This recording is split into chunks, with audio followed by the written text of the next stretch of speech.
Hi, I am Selvin Katukaran and this is CPM Insights.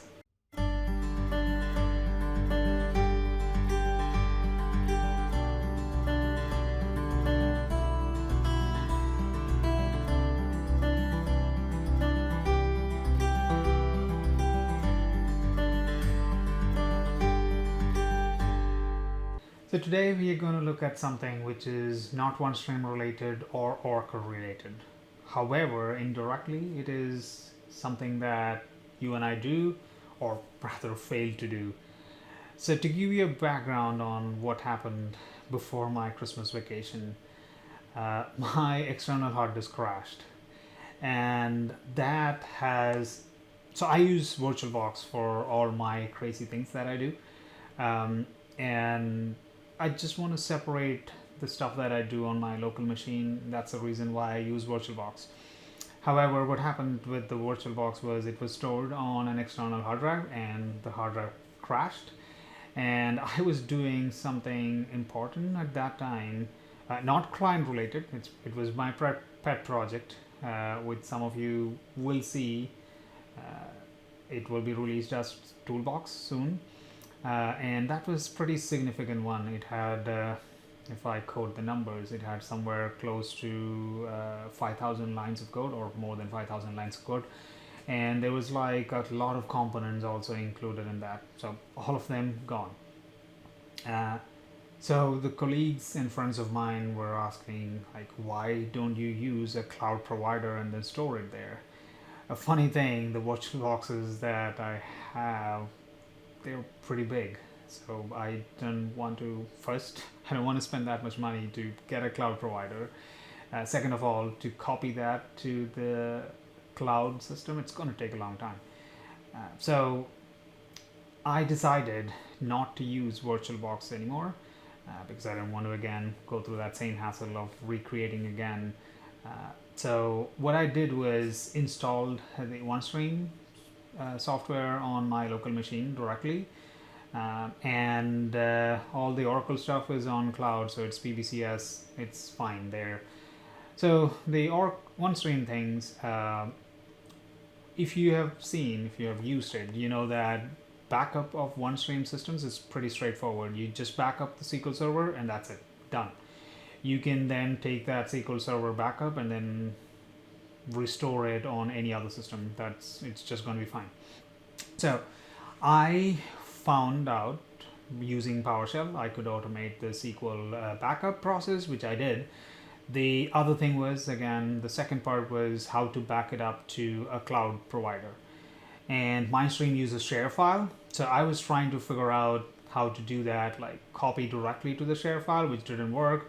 And I found out a way to copy the backup SQL backups to the ShareFile, and that's what we are going to look at today. We are going to look at the code, how the SQL backup is done. We are going to look at the PowerShell script that does the SQL backup and also copy that to the ShareFile. Okay, with that, let's look at the code. Now, before we create PowerShell or go ahead with all those stuff, what you need to do is download a Snapin, which you can use in the PowerShell. And I just Googled for PowerShell with ShareFile, and I said ShareFile PowerShell, and this is what I got. So there is an SDK which you can install on your machine, and that will help you do all the ShareFile automation things. It does more than just copying the files. You can add users, delete users, and all sorts of ShareFile things. We are going to just particularly look at the file copy. So I installed the 64 version of it. Also, you can look at the code library, and then you can see some of the sample script, getting started. So all those information, the useful information that you will get from here. What I did was I created an SFPS file which stores the oAuth token information. So before running anything, I installed the Snapin. I created a test script and then said use the Snapin and create the oAuth token information. So that's what I did. That was my first step. And then I created my backup script. which is a PowerShell. So you can see the first line is nothing but add that Snapin. And my SQL Server is installed on the same machine where this PowerShell is running. And I'm not using a named instance, I am using the default instance. My backup folder is the SQL Server backup folder. I wanted to use the direct ShareFile folder, but however, that didn't work because I couldn't provide the SQL Server service instance or the service user the access to that folder, so that didn't work. So I'm copying to the SQL Server backup and then later on moving the files onto ShareFile. I am using a timestamp to figure out, or just to timestamp the files. So that's what the timestamp does. I just go ahead and then grab the YYY month, date, hour, minute, second information. Also, I'm doing an archiving in this script. So I am deleting any files that is older than a day. You can do it 7 days, you can do 5, you can do 10. If you want to do a 7-day archive, that's what it's going to be. Instead of the 1, it's going to be 7. So I'm going to keep mine as 1. And I'm getting the current date so that I can use that into the date stamp. Then I'm also saying, okay, this is the date that I need to delete from. So all I'm doing is take 1 day from the current day. And I am using the partial loading of the SMO, which is nothing but SQL Server Management Objects. There are multiple ways to do the SQL Server backup. You can load the module. Since my SQL Server is installed here, I'm just loading the assembly itself into the PowerShell script. And once that is loaded, what I'm doing is I am creating an object, which is nothing but a SQL Server, or a server with the instance. And then I'm creating a second object, which is nothing but a type database. And this command in here, which is line 10, what it is doing is it is going and looking at all the databases that are present on that server. Once I get that database information, all the databases, all I'm doing is I'm looping through those databases and doing a backup. So that's what happens from line 22 to line 52. What it does is it goes through each database, and I don't want to back up any system databases because whenever you install SQL Server, you get those, like the master, the temporary tables, and all those system tables. So I don't want those to be backed up. So I am checking whether the database is a system object. If it is not a system object, I am doing a backup. So line 26, I'm creating a backup object. I am saying the action is backup is a database backup. I'm giving it a name, which is where the timestamp is coming in. And all I'm saying is get that timestamp, do that in there. And then what I'm doing then is the current database, whichever that is on, I am saying that is the database that I need to back up. I'm adding the compression. I'm saying that is a disk because it's going to be a file. So I'm just saying it's a disk. And all I'm doing is I'm adding that device to the backup folder. So I'm just saying, okay, this is where the backup folder is. That is going to be the name. That is a timestamp. The file type is .back, and it is a file. So I'm just adding that device in there and then saying, okay, now back up that particular database into this back file. Once the backup is done, all I'm doing is I am just compressing the file into a zip file. So that's what lines 38 to 40 does. All it says is this is a file, which is the .back file. The zip file name is nothing but .zip. Now I'm just using the compress archive command in PowerShell and then just saying compress that. Once the zip file is created, I am getting rid of the back file because I don't need 2 files. So I'm just deleting the .back files. And once everything is good, I am writing the output saying this is the time, this was the database that was backed up. So that goes into the log. And we are doing a try catch just because if it fails, I want to catch that and then add the exception and message saying the database backup failed. So that's what the SQL side of things is. Pretty straightforward. Get the server, get the database, back it up. Now, once that backup is done, now we are on to the ShareFile side of things. As I was saying earlier, I used the command which creates an SF client. That's already done before this. So I did that and stored that into a particular location. And now all I have to do in any of my scripts is just say, go get the client from that particular file. So the oAuth, everything is in there. It goes in there, gets a file, and then I'm creating a ShareFile drive, and that drive stays only that for that PowerShell instance. It is not going to stay prolonged. It's just going to be destroyed once the PowerShell is gone. Also, we are removing the ShareFile at the end of the script. Now, once that ShareFile is created, all I'm saying is now go get the home folder of the user that you are running. And based on the ShareFile user, it is going to get the home folder of the user. So if you look at this, I have a sync already in here, so I can show you the sync location. That's my share folder, ShareFile. This is going to be my home, and home folder is personal folders, and I'm saying SQL backup is going to be my SQL backup folder. So that's what we are doing till line 62. Once that is done, you get the backup folder. This is where it is going. The backup is pretty straightforward. You can say backup the entire SQL backup folder, which was nothing but this guy over here, that folder. Copy the entire backup folder into the ShareFile. You could do that. What it does is it copies everything, puts it in there. Now, what we are doing is, that's what you can do. Now, if you want not the entire backup folder, however, the files inside going in, you need to do this particular format.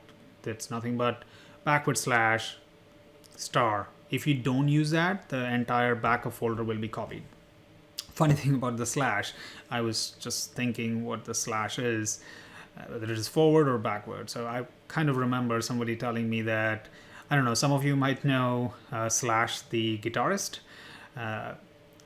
So just think that / is nothing but slash holding the guitar and then facing you, and backward slash is nothing but slash looking at his team and then he's not facing you. So that's how always I remember the / and backward slashes. It just helps me out. So that's, I was thinking whether is it slash facing me or slash facing his team. That's what I was going through. Anyways, so I am taking a different approach. I'm not copying the backup folder directly. I am copying the files one by one. It's just for the logging purposes. I just want to see which one failed, which one didn't.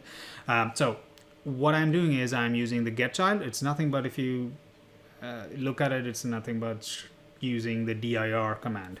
So it says get the child items of the SQL backup folder, and for each of them do this process. So I am doing 2 of them. I am saying copy the item and also add that echo into the log file saying that got copied. So 2 processes. So one is in the begin and end. So you have to use that when you're combining multiple statements, and just use a comma to add more statements in there. So that's what it is doing. It's saying begin process, do this process, and end it. Now I wanted to check whether the above command is done or not. So that's what the $? Does. If a command is successful, it returns a true. If it is not, it returns a false. So we're just checking that. If it is true, we are coming in here, and then I don't want to keep the ShareFile folders or the backup, anything in the backup. I am deleting them. Where is backup? Okay, there. I am deleting the backup, everything from the backup, and once that is deleted, all I am then doing is removing everything from the ShareFile backup location. Anything which is more than a day old, I'm deleting them. So this is where it says last write. So this is where I am switching to the ShareFile sync folder, because for some odd reason the SF Snapin, the ShareFile Snapin, it's not giving me a last write time. So that's why I opted to go with the sync folder. So that is nothing but here. So I'm using that folder, so it's kind of treats it like a Windows file itself, and then gives me the last write time. So all I'm saying is the last write time, if it is less than or equal to the date delete, then delete all of those items. So after the files are copied, removes everything from the SQL backup location, removes anything which is older than a day from the the ShareFile location. Now once that is done, I am changing the directory to my C drive, and then I am removing the ShareFile drive from there. So let's run it and see how that does. Okay. So now it's starting the archive, and you can see that it is doing an archive, and that's going to take a while. So I'm going to speed it up so that you don't have to go through the entire thing, and then we will come back and look at it.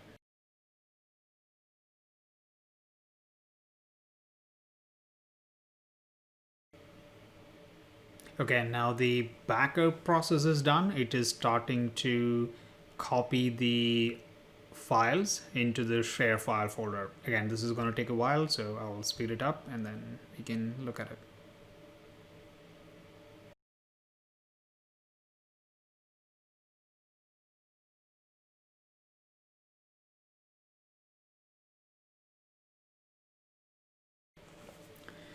Okay, that was it. So as you can see, now there are 18 files. So there. And if we go back to the backup folder, there won't be anything in there. Everything got copied over here. All the files are in there. And all I did was to add that into a task, and I scheduled that. So that runs every 6 o'clock at night or evening. And the command that I'm using, the action, is nothing but it uses the PowerShell execution policy. I'm bypassing the execution policy. It's running the PowerShell script, and the verbose goes into the backup folder and it appends to that folder. That's all I do. And I will add the link to where you can download the PowerShell ShareFile.